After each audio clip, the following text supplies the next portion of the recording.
Hello and welcome to Slamfire Radio, episode 248 for March 248. 248, same thing. That works too. 2.48 for No. March 15th, 2018. I'm one of 2468. your hosts, Brian Bolivar. I'm Trevor. And I'm For a Adriel. lot. Sorry. He said Bolivar. I was slow on the for a lot. I cut you off, Adriel. Go ahead. I'm Adriel for a lot. No. And we're just going to roll with that mess. Yeah, because the listeners need to know how we're keeping it real. Yeah. So Adriel, you went last there, Adriel. Did you want to read that little the little Oh added?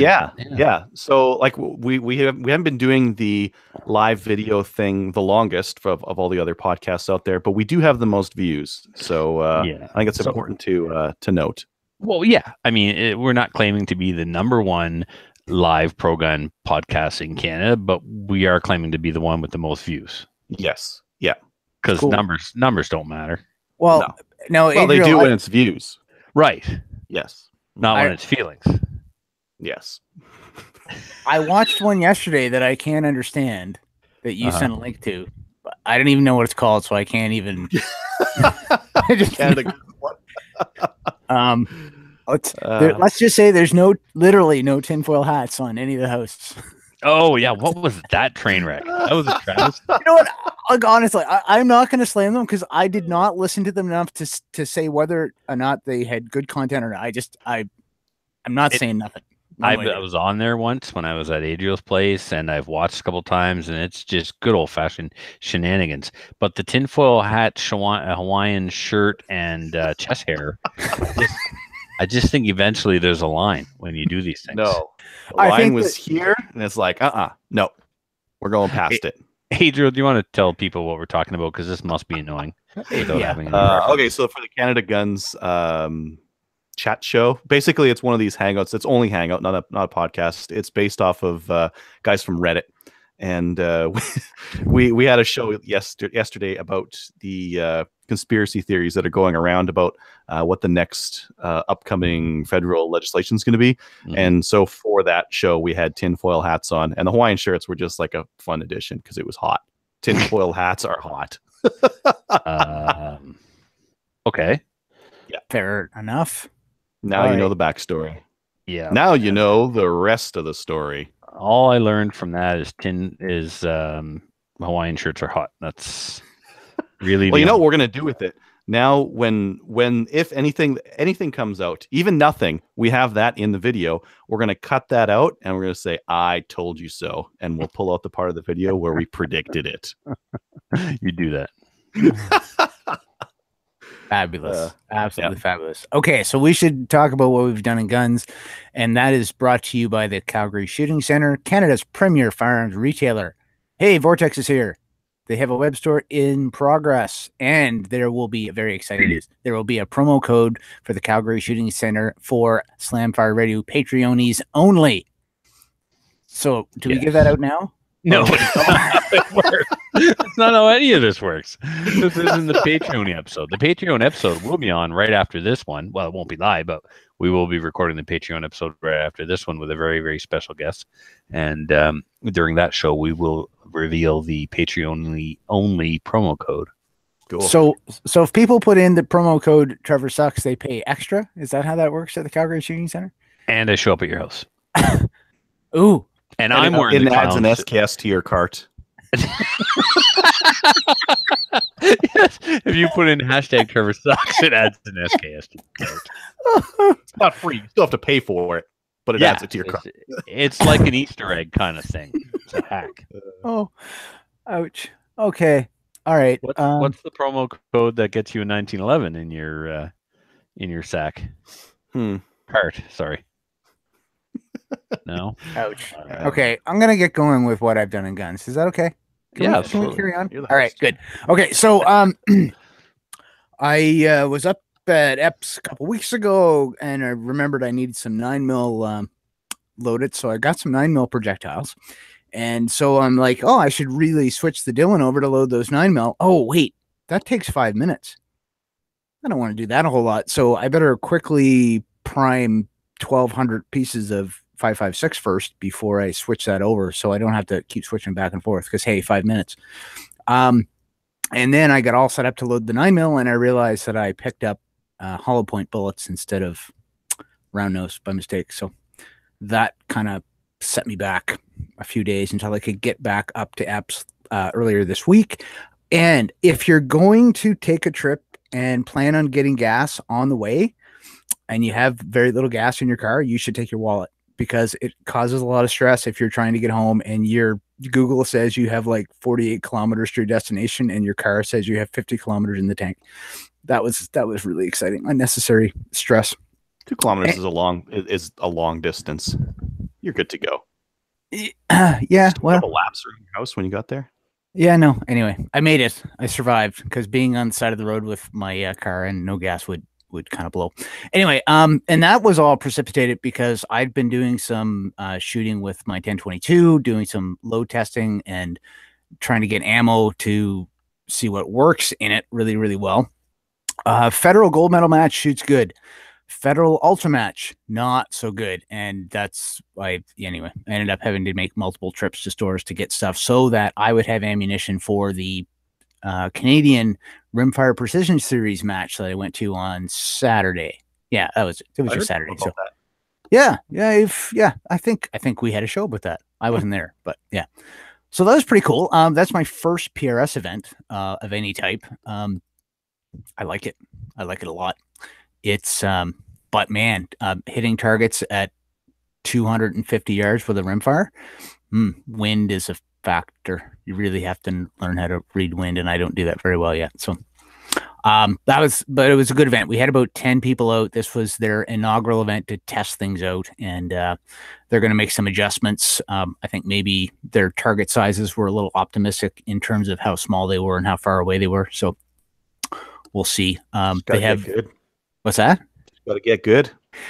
Well, yeah, but when like the entire group of 10 guys zeros stage, maybe the stage is not optimal. So anyway, it was a learning experience. It's a challenging stage. Oh, it was a really challenging, but it is a lot of fun. I liked it a lot more than I anticipated.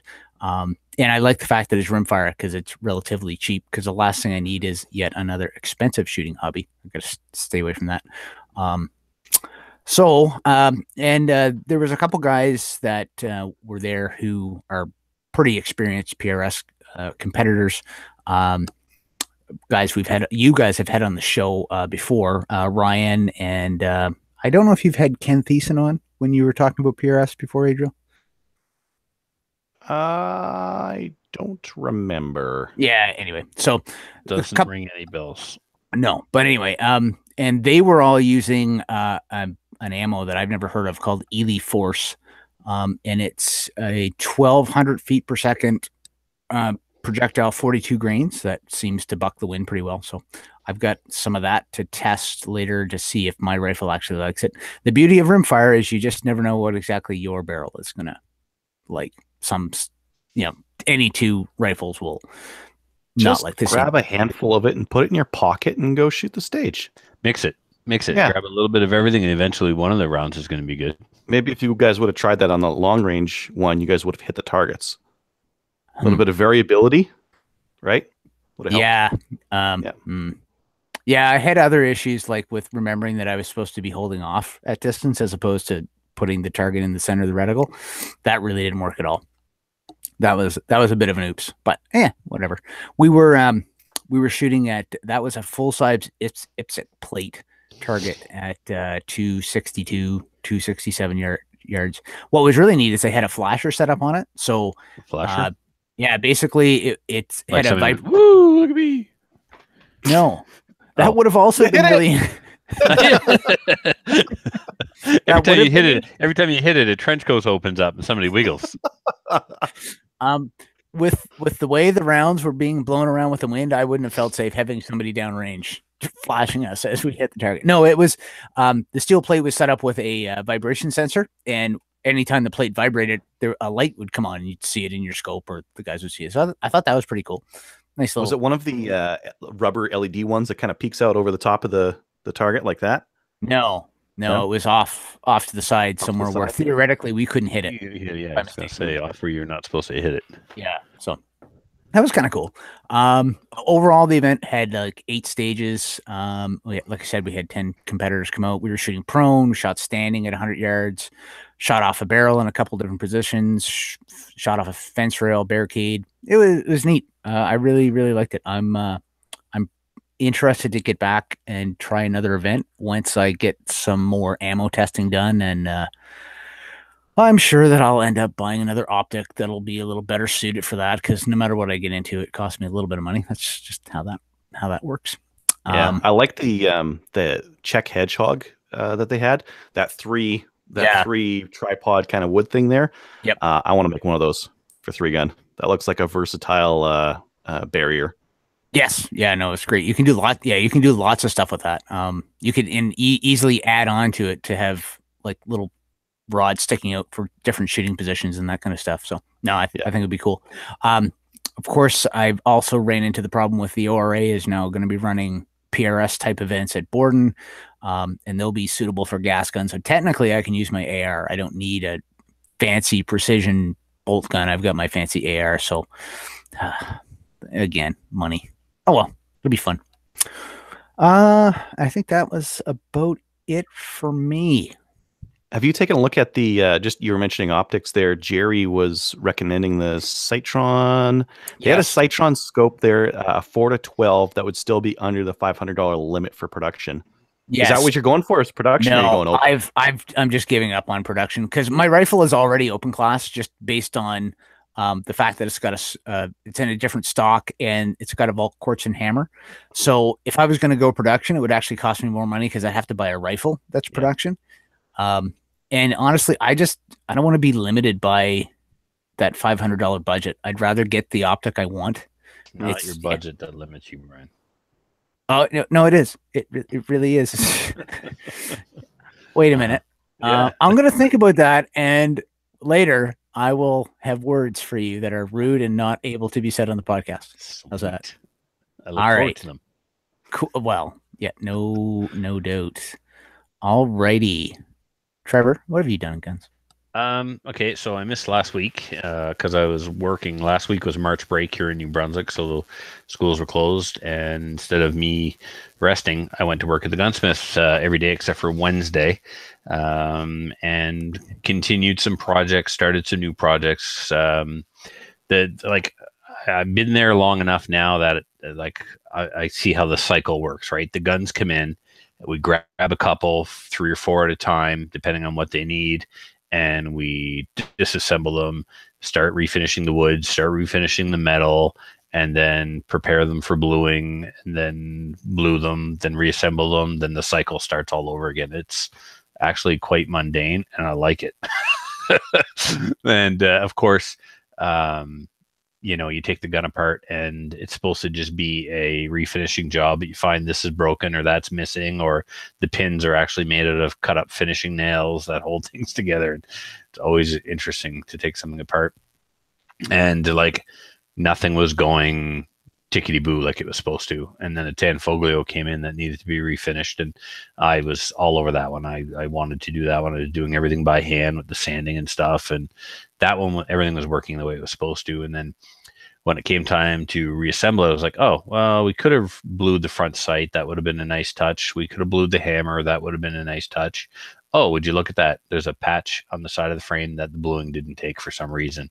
I figured the degreasing didn't get a spot off of the frame, and so the bluing didn't take. So the whole frame needs to go back into the tank. So great. Now I get to do the hammer and the front sight and stuff. And so it's kind of a blessing in disguise, really, when something like that happens, when you notice that there's some stuff that you probably should have done, but kind of got missed. Double barrel. Wait a minute. You say blessing in disguise. Are you getting paid to fix that mistake then? Yeah, I guess. Okay. So is it really a blessing for your employer at this point that you're spending more time on the job that he's not getting paid extra for? Shut up, I guess is my reply to that. No, sorry, Brian, I'm sorry. I'm an employer, so I think this way. All right. Yes, and you should, and I know Denis does. And there were things that were happening on one of the jobs I was working on that wasn't my fault, but there were still things that made the jobs go on. and on and on. The Rossi and the Kui were a nightmare. The Kui came through the door in a bag of parts. Mistake number one. We should have, I was told to inspect the rifle, and I did, but I didn't. Lack of experience, I didn't inspect it thoroughly enough. Like, essentially, I should have tried to reassemble it and see if it functioned and see if there are any parts missing, and then go from there. Call the guy and go, your bolt doesn't fit into your receiver, by the way. Do you want us to fix that? Because it's going to cost an extra whatever. You know, we didn't find out till halfway through the project that the bolt didn't fit in the receiver. Kui steel, not the strongest steel in the world. And we think that when the gun was disassembled, the bolt or the receiver was put in a vise. And it looked bad because I put it in the vise and just sat it in the vise and looked at Denis and said, can I tighten the vise on this? Probably not, eh? He's like, no, absolutely not. And then next thing you know, the bolt doesn't fit. But I didn't actually tighten the vise on it, so it wasn't me, but it looked bad. And then screw up with the polishing wheels, ordered some new polishing wheels, and it was a little too aggressive on the barrel, and then had to switch to doing everything by hand, which made an incredibly nice job when it was done. But nobody pays to have a Kui 600 finished by hand. You know what I mean? They didn't come from the factory as nice as this thing is now. So anyway, yeah, the steel is all perfect, but the stock, we didn't redo the stock. He didn't want the stock redone. Somebody else had redid the stock, and it's not exactly, you know, up to par, let's say. And then the last thing I was working on just the other day was a Mossberg bolt action 410 shotgun with an adjustable choke on the muzzle. And that one thankfully came in complete, and everything is there and nothing is missing. And it's going to be a quick and easy job. That one I'm actually going to do by hand because the markings on the barrel are very faint. And if we polish the barrel on the polishing wheel, it'll be too aggressive. So that one will get put in the vise and be completely polished by hand till all the pitting is gone. And we'll bring it to a 400 grit sandpaper with oil, wet sand, and then blue that.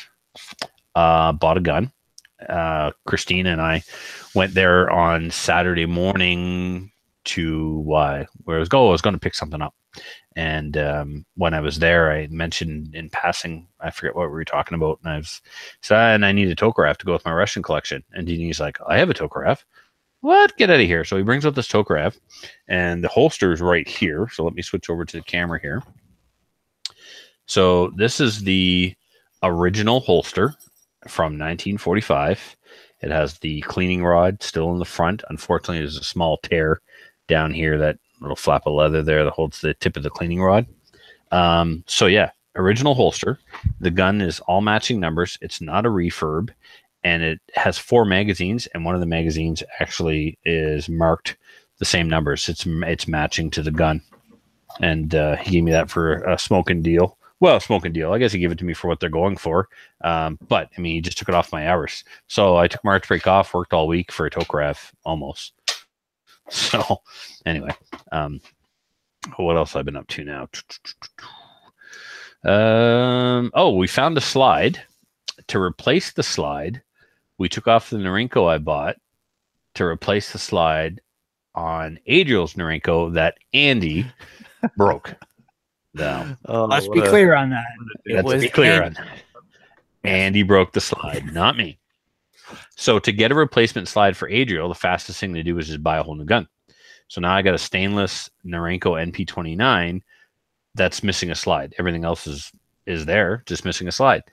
So that Saturday morning when I'm at the shop, I was curious. I said, Denis, grab Remy's Colt. So Remy's got a Colt 9mm 1911 there. So I tried it with his barrel, his guide rod, his spring, his complete upper, and it didn't want to cycle. Something wasn't jiving. I stripped the barrel and guide rod out of his upper. I put the Norinco guide rod in it with the Norinco recoil spring and the Norinco barrel and the Norinco barrel bushing, and it fit like a glove. And the tolerances were really good.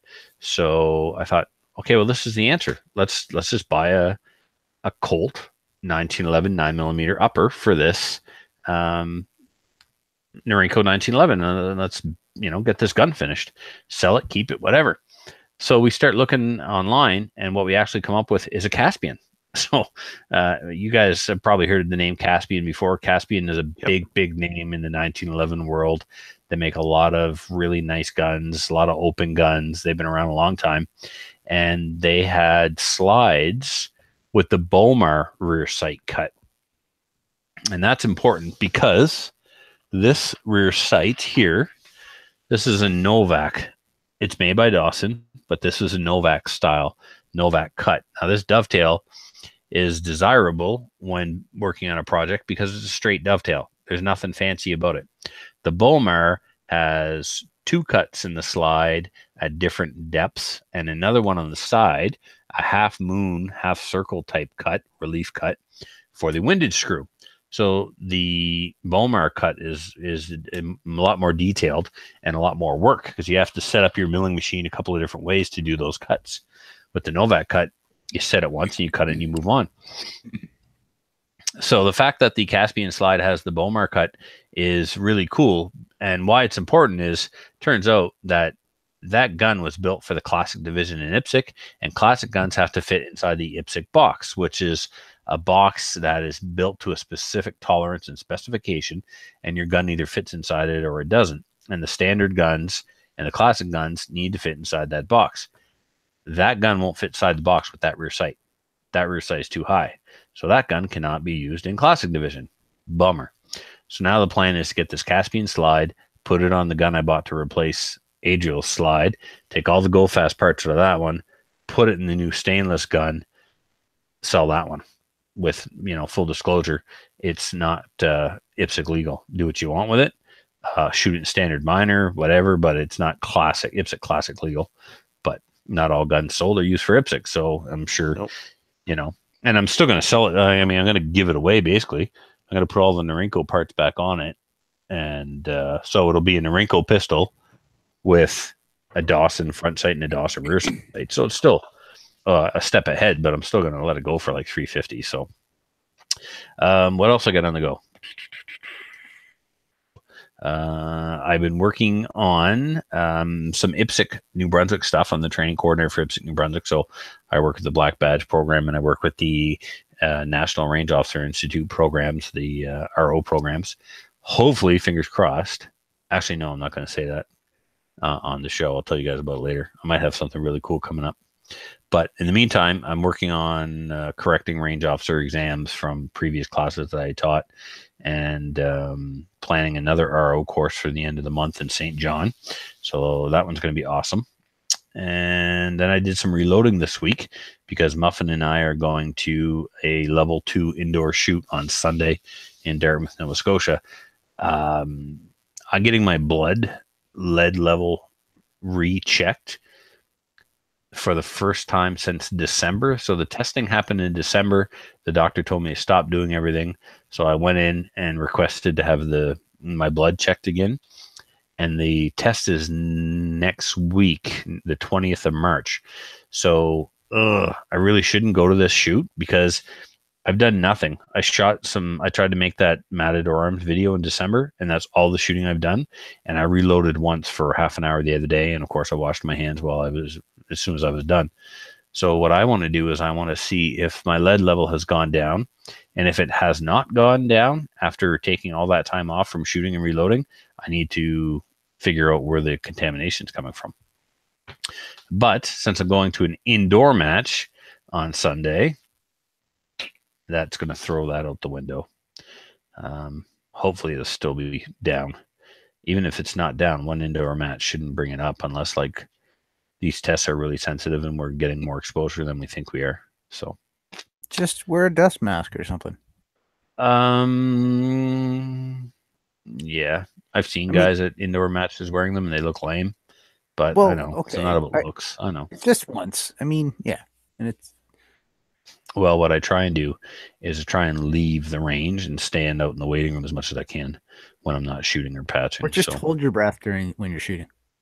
Yeah, do that. That's way better. I'll do that. When I pass out, then I'll be on the ground and I'll let dust. Just make sure you unload and show clear before you pass out. Yeah. Hey, don't drop the gun either. If Burns can move a school bus with his skull and maintain his composure long enough to get the gun unloaded and holstered, then I should be able to pass out without dropping my gun. Fair enough. Yeah, and they took his hat off and just pools of blood. It was amazing. 27 staples. Ooh. Anyway, yeah. So, Adriel, how's about you? Cool. Let's see here. I've been getting stuff ready for 3-gun for this year. So one of them, and Trevor, you might be running across this with your setup for IPSC.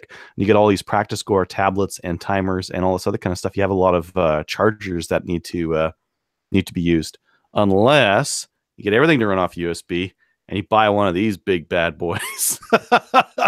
So everything charges off of one of these guys. We've got the CED 7000s. Send me a link to where you got that, because what I have going on right now is I have power bars zip tied together with all the chargers plugged into that. Yeah, screw that noise. So we're using Amazon Fire tablets, USB. We're using CED 7000 timers, USB. Boom. Charge them all at once. I need that. Yeah. And that's DC. And it's got an inverter built in, kind of thing. Yeah, well, it's AC to the wall, and then it basically 12 amps, so it'll do a crap ton of charging. It'll charge everything. Yeah, got that. Patches came in; they're looking good. Kind of like a tan thing. We do like a different color every year. Did like black in 2017 and like a green one before then. So we got those in. Let's see here. I'm making a new light panel for my gun videos. So my gun videos, I have been using these quite large CFL bulbs, 4 135 watt units, which also produces a lot of heat. It makes it hot in my tiny little office here. So I'm working on an LED panel. I started with the size I wanted, which I wanted something that was about 1 meter by 30 centimeters. So like 1 foot by 3 feet kind of a thing, 3 feet wide.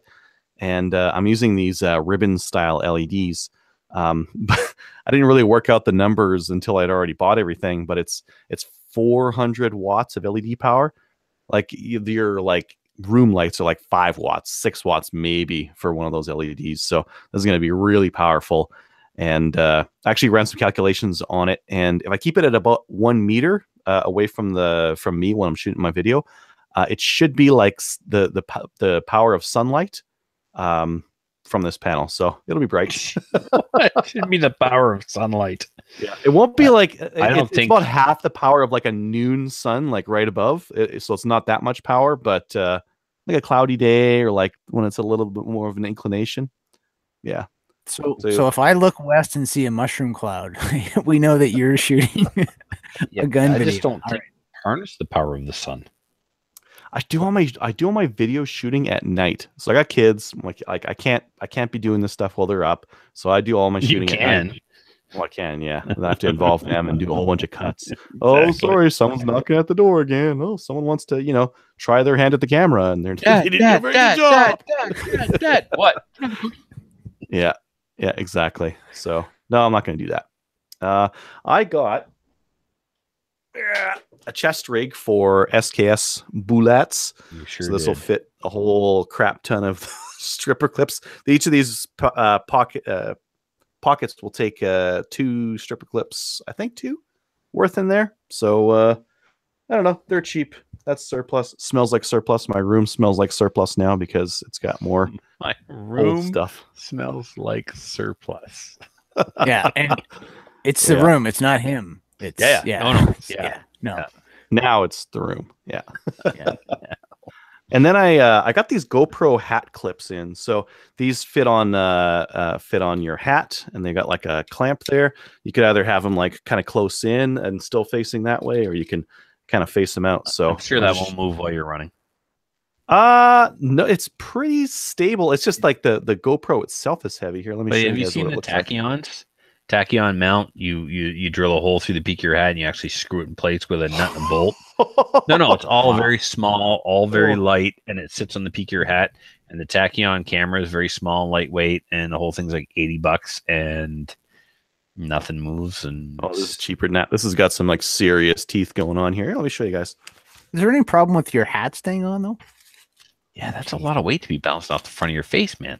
Yeah, and you look ridiculous. You look ridiculous. He was waiting for an excuse to put the tinfoil hat on. You got it. Definitely.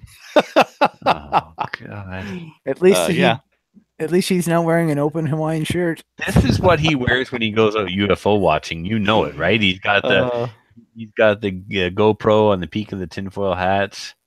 With all his other ufology Adriel, buddies. I just had a brilliant idea. You could GoPro yourself podcasting and then upload that. Oh, I could. Wow. It'd be very easy. You could see, people could see what you see when you're podcasting. Not everything easy is worth doing, Adriel. Right now, they'd see a cat over top. I hate that cat. I hate that cat so much. I actually kind of like the cat for the first time. That was clever. Yeah, that's about it. That's it for me. I'm gonna take this hat off. All right, cool. Kelly. Oh, wait, Kelly didn't show. Kelly hates the listeners and is not here. She was at the event on the weekend. Did she shoot? She shot a camera. Lame. Well, and apparently there was technical difficulties. I didn't even ask whose technical difficulties they were.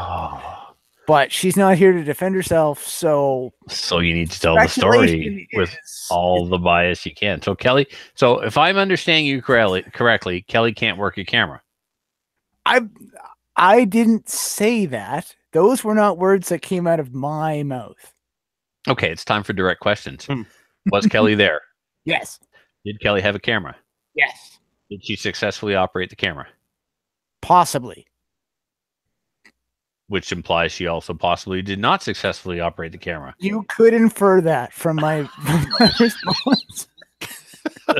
that would be fair, counselor. Yes. Objection sustained. Did Kelly achieve her camera goals?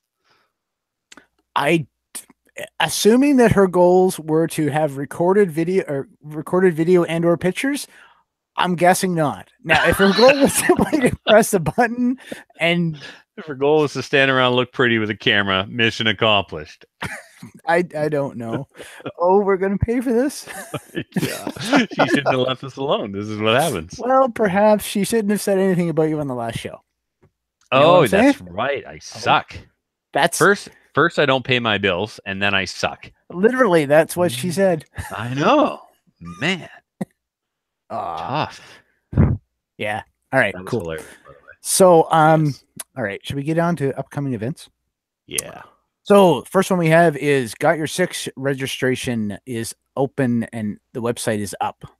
That's the charity shoot out with you there, Adriel. You threw that in, I assume. You know what's going on with that?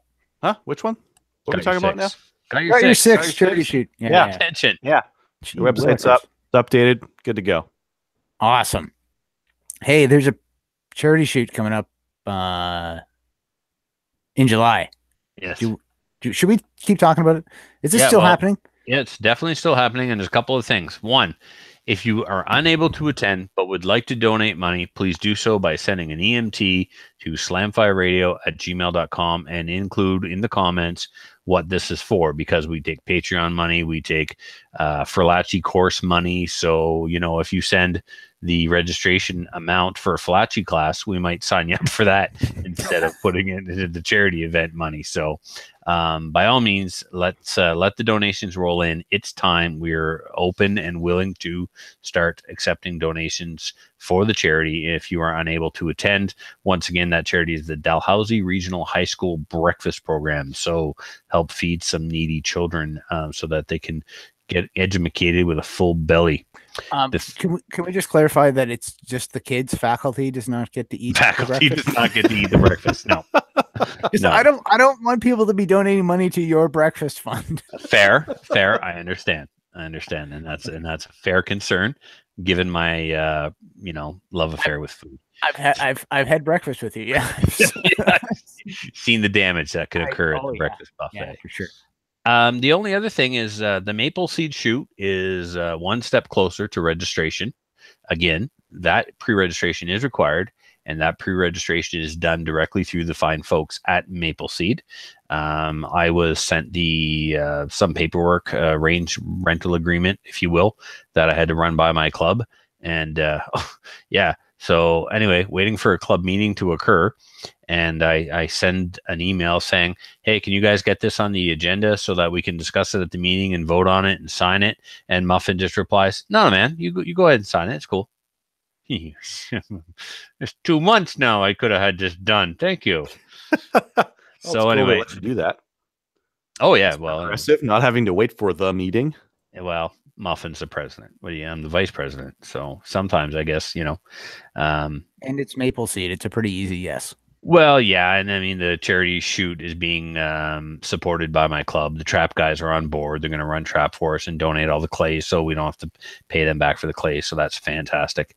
So yeah, so the registration should open up shortly. I guess they're going to get that paperwork, file it away, and we'll notify you guys as soon as registration is open.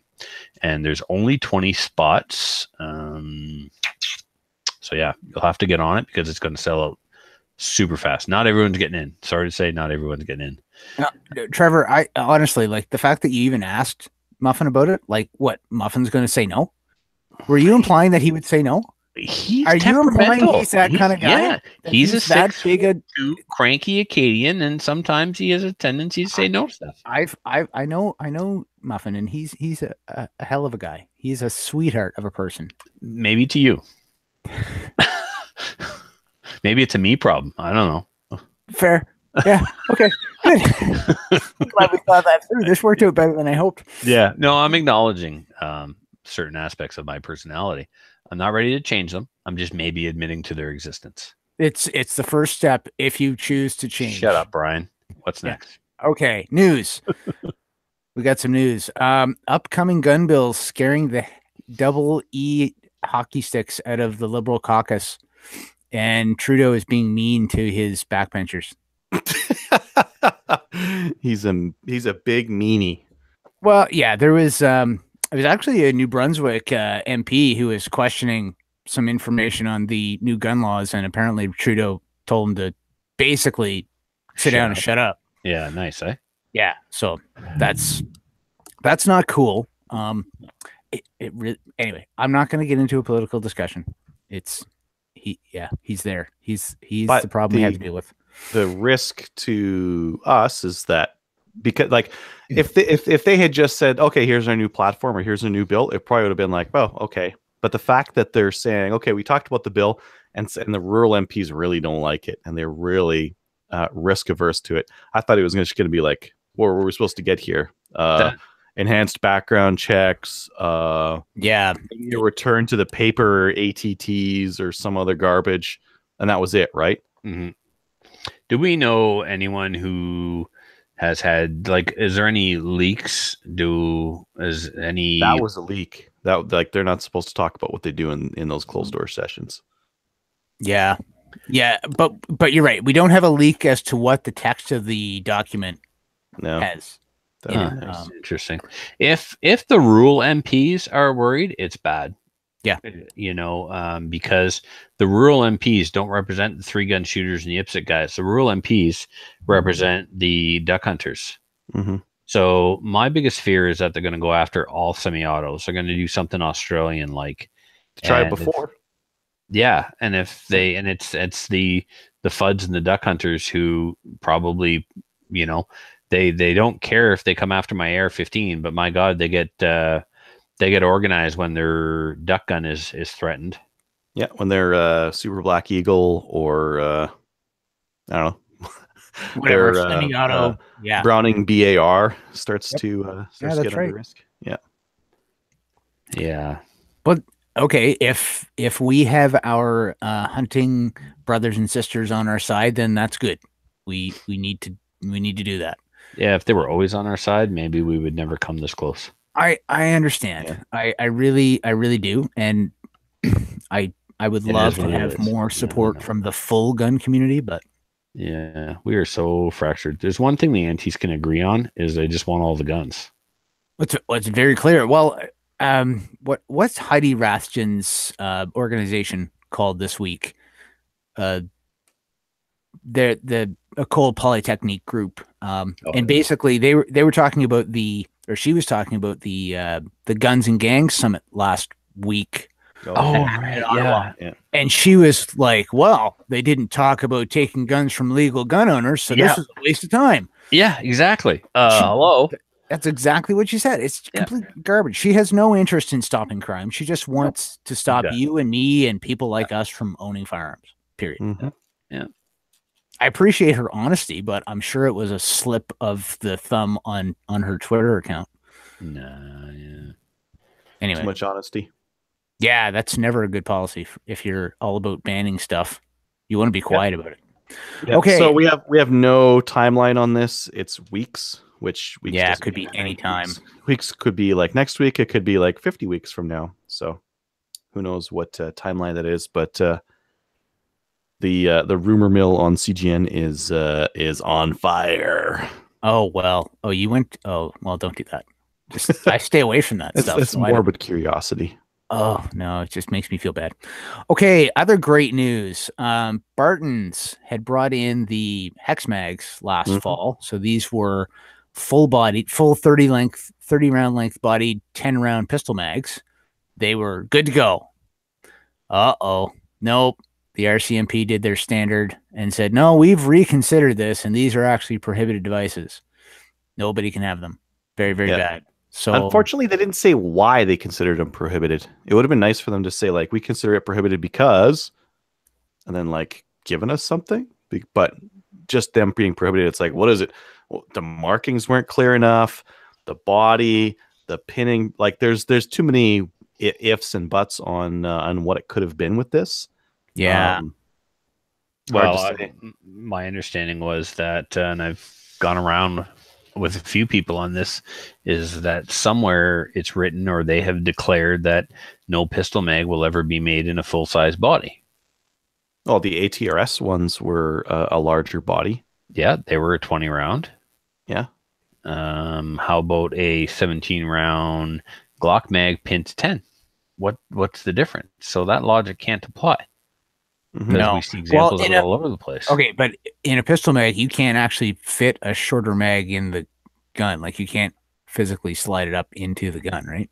Well, I guess you could do it like the M&P. You can make a 10 rounder, a strict 10 rounder, right? Yeah, they just had a really deep base plate on them. Or that Hex mag has a really deep base plate on it. It has a big stacking block that goes into it. Yeah. Yeah, the follower has a big leg on it that hits the base pad, or the base pad has a big leg that hits the follower halfway up the body. Yeah. Anyway, I've never really looked at it.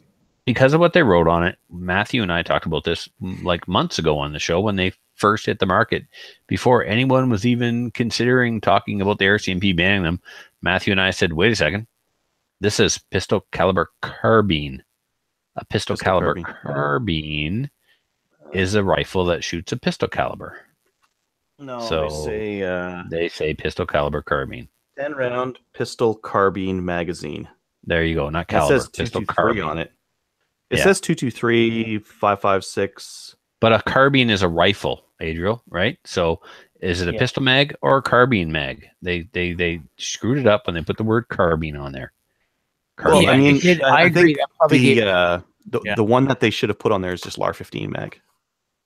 Yeah, because the LAR 15 is a AR 15 pistol that's been brought in, and everyone else puts LAR 15 on their magazines. Do they? I thought that was so. That's not trademarked like Beowulf, because only Alexander Arms can use the word Beowulf. Everybody else has to call it a 50 caliber AR mag. Yeah.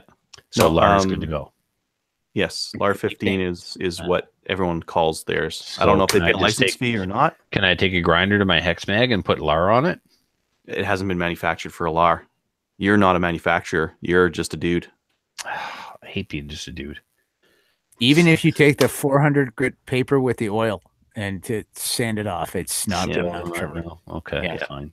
Yeah. So the two options that they're giving people are you can send your mags back to Barton's, or you can put a pin in there and keep them to 5. They're selling these for pretty cheap. If you got the 6-pack, you're getting mags for $16 a pop.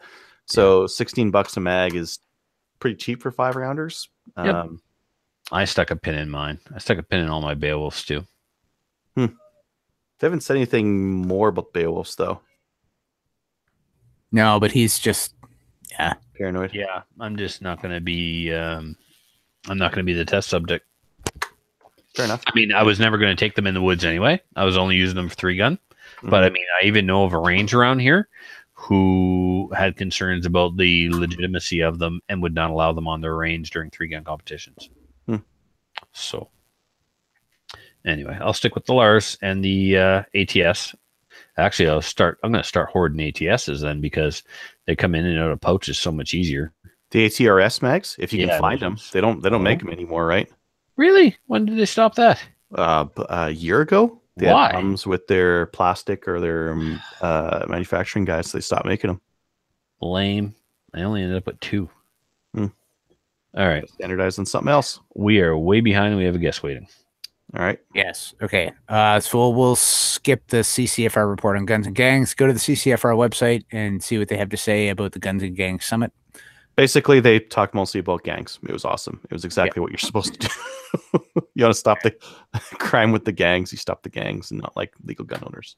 Wow, really? That's novel. Amazing. Yeah, it's bizarre. It's not normal. All right, cool. New gun stuff. Who wants to take the first one? Let's not even. Well, it's out of stock. It's out of stock, so let's get rid of it. Already. Okay, good. Sorry, there was a good deal on 5.56. It's gone. You can't have it anymore. So the next one is from Freedom Ordnance. It's called the FX9. It's a 9mm carbine. It looks absolutely amazing. It is the coolest PPC, not PPC. What is it? Pistol PCC. PCC. Yeah, it's one of the coolest PCC rifles I've seen since PCC is being adopted in USPSA and I think IDPA. Yeah, division. Some gun as well. Yeah. So, of course, manufacturers are going to step up and build purpose-built rifles for this kind of thing. So this sucker's trim, and of course, it looks like an AR, right? Has all the lines of an AR, but just sleek and trim. It's got a nice big 33-round Glock stick mag sticking out the mag well. The only problem is, I think this sucker's only going to be. Do we know if they're going to make a non-restricted version of it? Because right now it was supposed to be non-restricted. Oh, okay. Because I don't know. They were. I went on I made the mistake of looking on CGN, and there was lots of debate about it, but there was nothing confirmed one way or the other. So, well, is it even in here yet? Is it coming to Canada? It's Canadian made. Oh, well, if it's Canadian made, of course they're going to make it non-restricted. Yeah. Why wouldn't they? That'd be ridiculous. People have done stuff that I think is done before. That's true, Brian. Freedom Ordnance, they're Canadian? I could have sworn this one was Canadian. No. I'm thinking about the other one. There was another PCC that's being made in Canada for the Canadian market. Okay, but not this one. Okay. Adriel, do you want to talk about this break that's not a Matador Arms break? So I don't know why we're talking about it. Just like we only talk about ex-metal products. Yeah. Except when you're not on.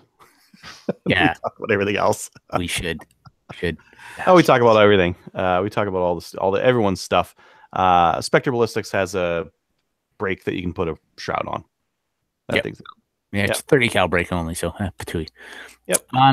I threw this one in, Just Simple Stuff. They are making birch, cork, or oak drink coasters for shooting enthusiasts. So they have bullseye designs, IPSC target designs, and my favorite figure 12 designs. So I've ordered a set of that. I'm going to class up my office. Are you kidding me? Oh yeah.